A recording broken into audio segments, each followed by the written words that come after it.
लेकिन कानून बनते हैं और बने रह जाते हैं, व्यवहार रूप भी आए।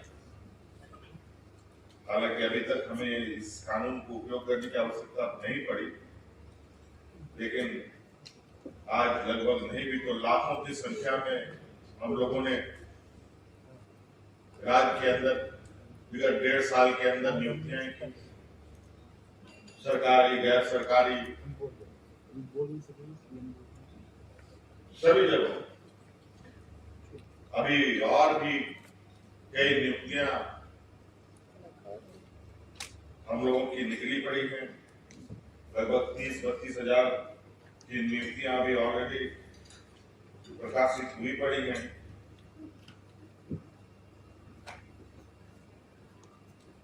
लगभग 40 हजार के लगभग। और मुझे लगता है निश्चित रूप से इससे राज्य के हाथ, सरकार के हाथ मजबूत होंगे और राज्य को जो जगह में होना चाहिए था उस जगह में पहुंचाने का ये सारे जो नियुक्तियां हैं, उन नियुक्तियों में नियुक्त पाने वाले लोग की भूमिका होगी। आज आप पशु चिकित्सक के रूप में नियुक्त हो रहे हैं। अब आपकी जिला साथ में, मैंने देखा कि आपकी जिला की भी पोस्टिंग भी साथ साथ में हुई पड़ी है। मतलब आपको इस काम के लिए भी इंतजार नहीं करना पड़ेगा। ये नियुक्ति पत्र तो मिल गया, लेकिन पोस्टिंग कहाँ हो, लेकिन आपको पोस्टिंग भी होती है। आज तक हम लोग पशुपालन के क्षेत्र में, चाहे वो गाय हो, भैंस हो, बकरी हो, भेड़ हो, सुअर हो, मुर्गी हो, मछली हो, कुछ भी हो, सभी चीजों के लिए हम लोग दूसरे राज्यों पर निर्भर हैं। सभी चीजों और छोटा सा राज्य,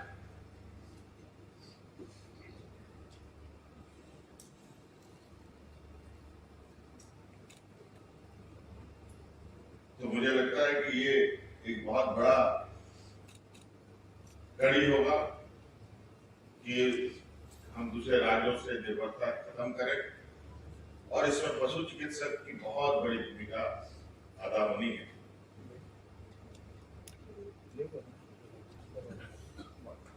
हमने कई बार कृषि विभाग और ये पशुपालन विभाग के विषय में समीक्षाएं भी की, क्योंकि हम जानते हैं कि जो हमारे इस राज्य के अधिकतम संख्या ये खेती बाड़ी से जुड़े लोग हैं, तो उनके, हमारे ग्रामीण क्षेत्र के लोगों की आय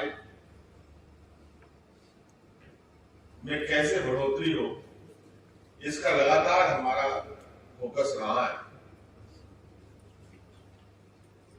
मुझे मालूम है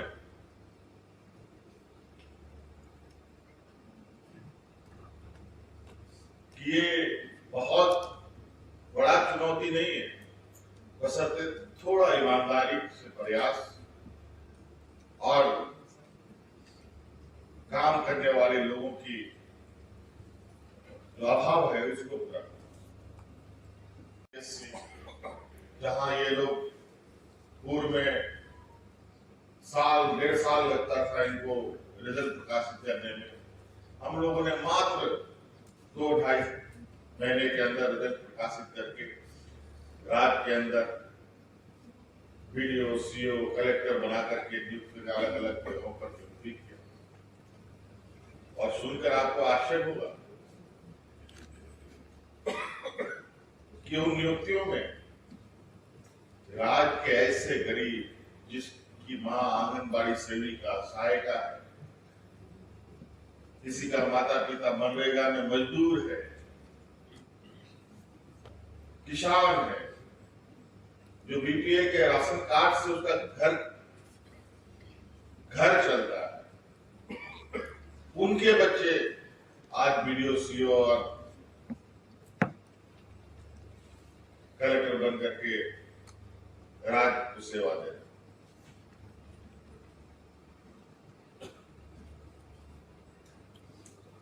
बहुत आज के दिन में नियुक्ति देना भी एक चुनौती भरा काम हो पड़ा। कुछ गिरोह इस तरीके से भी सक्रिय हैं जो सरकार को बदनाम करने में एक प्रकार लगे रहते हैं।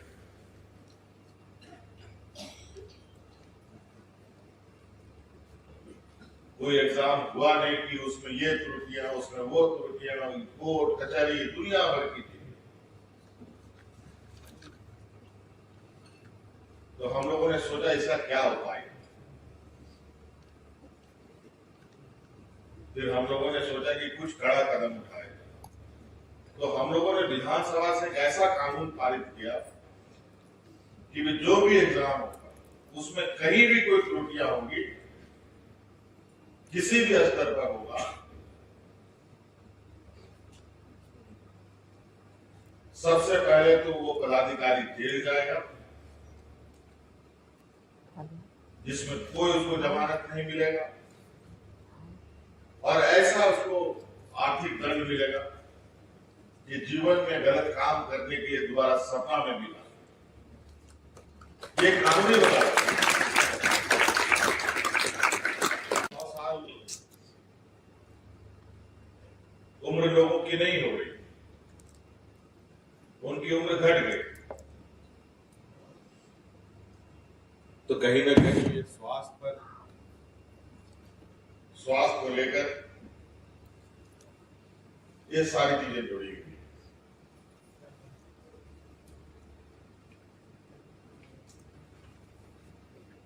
हमने 2019 में सरकार का बागडोर संभाला।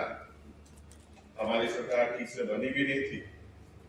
कोरोना जैसा एक वैश्विक महामारी जिसके बारे में दुनिया को कुछ भी आता पता नहीं।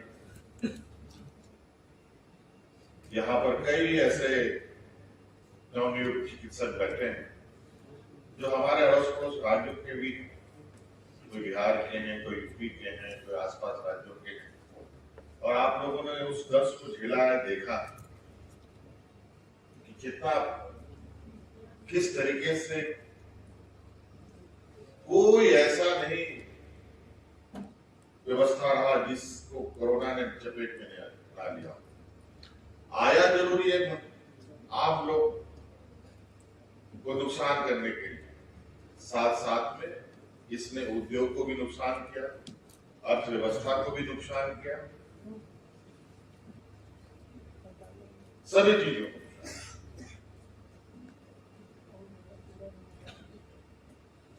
चलिए किसी तरीके से उससे हम लोग बाहर आए। फिर हम लोगों को सुखाड़ में भी घेरा है।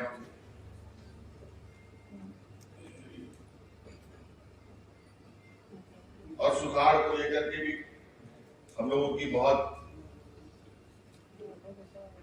चूंकि राज्य पिछड़े राज्यों में से एक ये राज्य भी है देश का, तो कई चुनौतियां होती हैं ऐसे राज्यों में।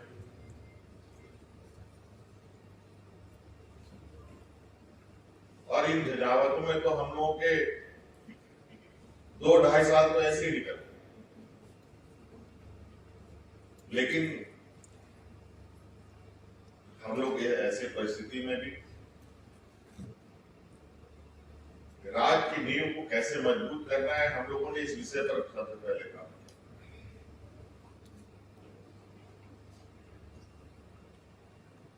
अगर राज्य की नींव मजबूत होगी, पेड़ का नींव मजबूत होगा,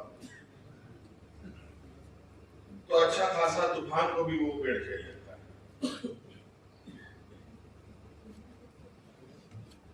लेकिन दुर्भाग्य की बात है, विगत 20 वर्षों में जो हमारे पूर्वजों ने इस राज्य के लिए किया, उसी के फल खाने में लगे थे। अंततः ये पेड़ सूखने की स्थिति पे था, जड़ों में दीमक लगने लगी, कोई नियुक्तियां नहीं। जो भी नियुक्तियां आई, सभी नियुक्तियां कुछ न कुछ उलझनों में उलझते चले गए। लेकिन इसी दौरान हम लोगों ने शिक्षकों की बहाली की, इंजीनियर्स की बहाली की,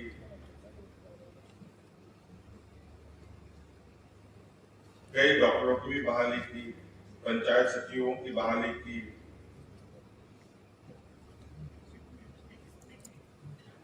कोषागार लिपिक की बहाली की, अलग अलग विद्यालयों में अलग अलग शिक्षकों की बहाली की, बड़े पैमाने पर 500 के लगभग शिक्षा पदाधिकारी की नियुक्ति की। इस राज्य में पहली बार हम लोगों ने पशु चिकित्सा का भी इससे पहले कुछ 30-35 लोगों की नियुक्ति की थी। उपस्थित हमारे साथ हमारे मंत्रिमंडल सहयोगीगण, उपस्थित पदाधिकारीगण, उपस्थित यहाँ काफी देर से इंतजार कर रहे नवनियुक्त आप सभी पशु चिकित्सकों की ये समूह, आप सबका आज के शुभ अवसर पर मेरी ओर से बहुत बहुत शुभकामनाएं हैं और जोहार। पहले तो मैंने सोचा कि कितना बात करूं, क्या बात करूं, और इतनी नियुक्तियां लगातार हो रही हैं। अभी परसों ही हम लोगों ने गढ़वा में लगभग 5-6 हजार बच्चों को गैर सरकारी संस्थानों में नियुक्तियां दी।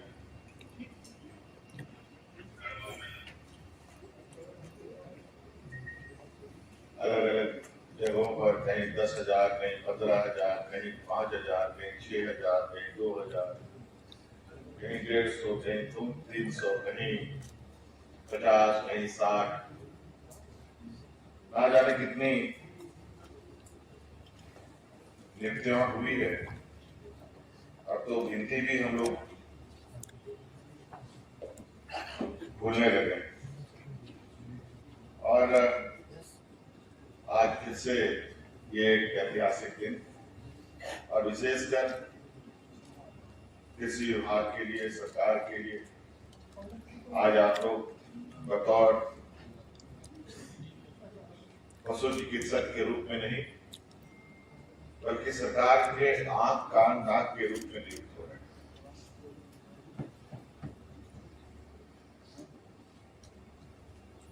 पहले भी आपको सचिव साहब ने मंच से कहा कि किसी विभाग को चलाने के लिए मानव बल की आवश्यकता होती है, और मुझे लगता है कि इस राज्य के बनने के बाद जो काम पहले होना चाहिए था वो आज हो रहा है। और यही वजह है कि आज हम जहां हमारा प्रत्यक्ष रूप से हमारे लोग जो गांव में वास करते हैं, कृषि और पशुपालकों से जुड़े हुए हैं, वो आज भी भगवान भरोसे ही अपना जीवन यापन कर रहे हैं।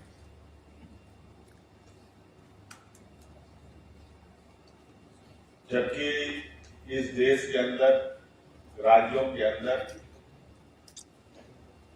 ऐसी व्यवस्थाएं पहले से ही बनी है। पशु चिकित्सकों की शिक्षा के लिए कॉलेजेस बने हैं, खेती बाड़ी को और उन्नत करने के लिए एग्रीकल्चर यूनिवर्सिटीज बने हैं,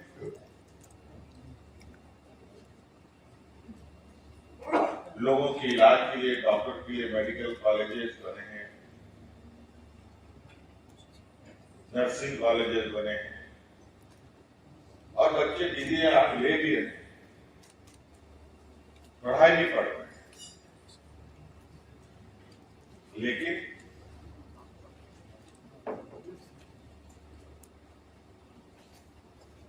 नौकरियां नहीं।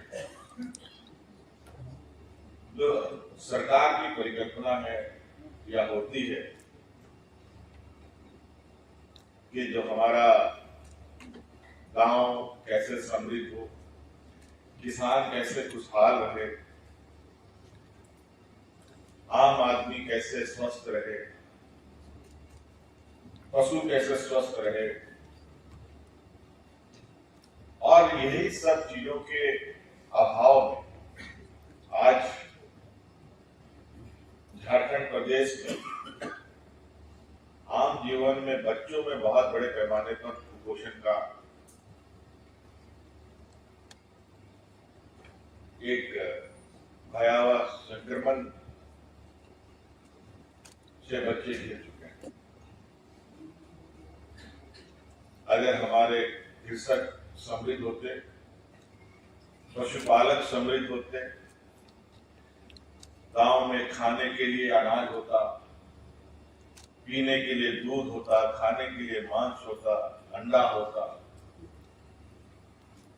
तो क्यों हमारे बच्चे कुपोषित पैदा होते?